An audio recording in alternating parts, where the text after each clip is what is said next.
once made me go now. I have to come back, not once, not twice, but as many times as I like.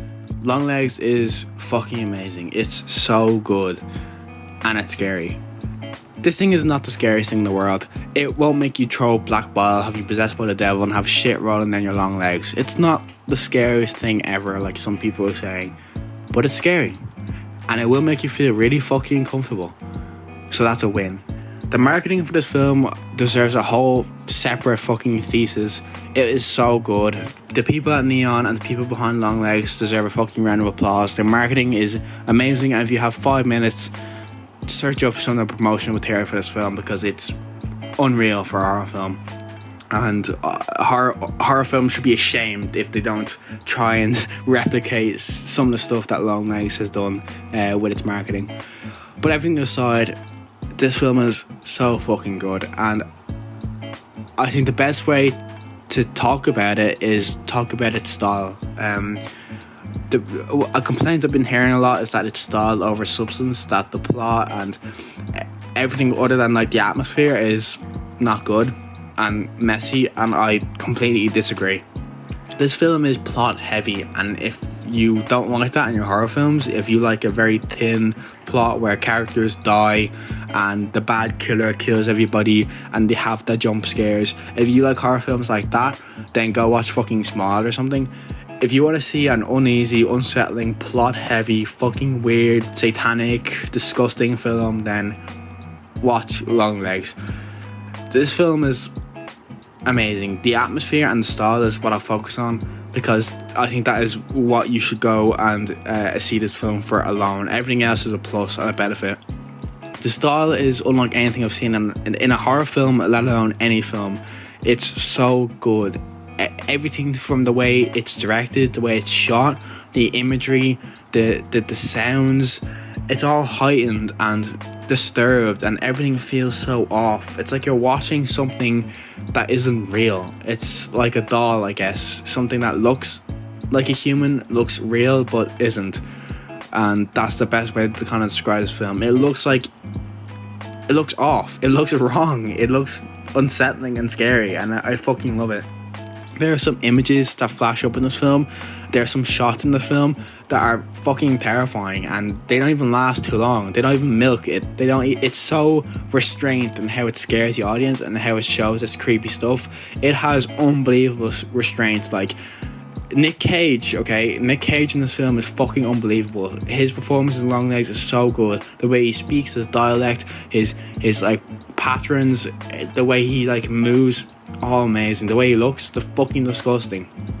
But this restraint this film has to not overuse Nicholas, the restraint this film has to not overuse its imagery and its scary stuff is amazing, and I'm so glad it has that restraint, because when you do see the scary stuff, it's fucking scary, because you only see it for like 2 seconds and you don't even see it clearly, and you see it, and it's like seeing something out of the corner of your eye, and it fucking scares the shit out of you. You're like, holy shit.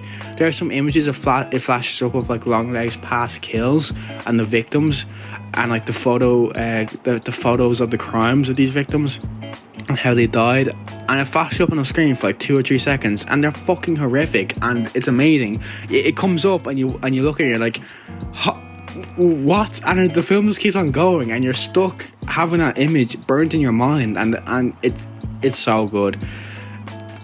The performances I mentioned before, Nick Cage is amazing, but Micah Monroe as the lead, she is so good. She looks like she's constantly having a panic attack, and it's kind of amazing. It makes you feel constantly on edge for her, because she's constantly on edge.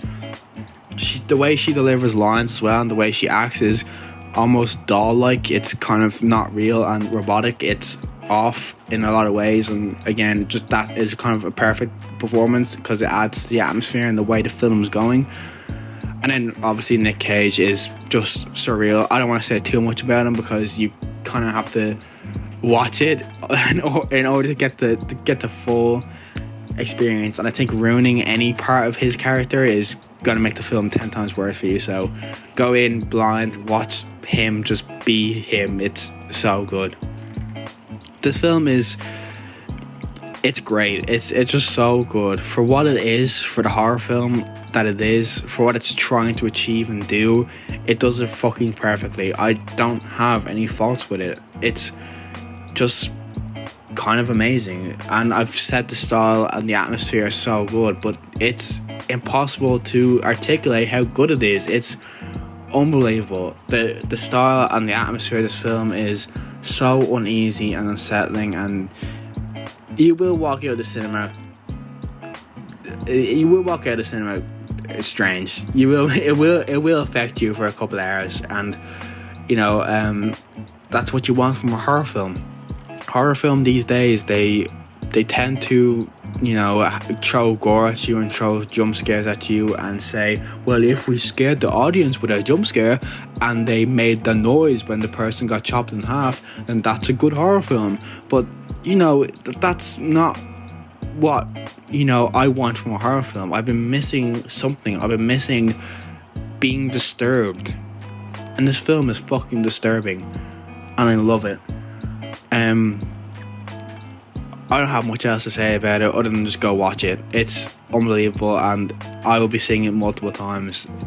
Longlegs is amazing. It's so good. It's scary. It's unsettling. And it's a film that I will remember forever. And I think that's pretty high praise. It's one that I will refer to a lot when people talk about horror films, when people talk about psychological thrillers, when people talk about cop detective dramas. It'll be one that I bring up constantly, and for good reason. This film fucking rules.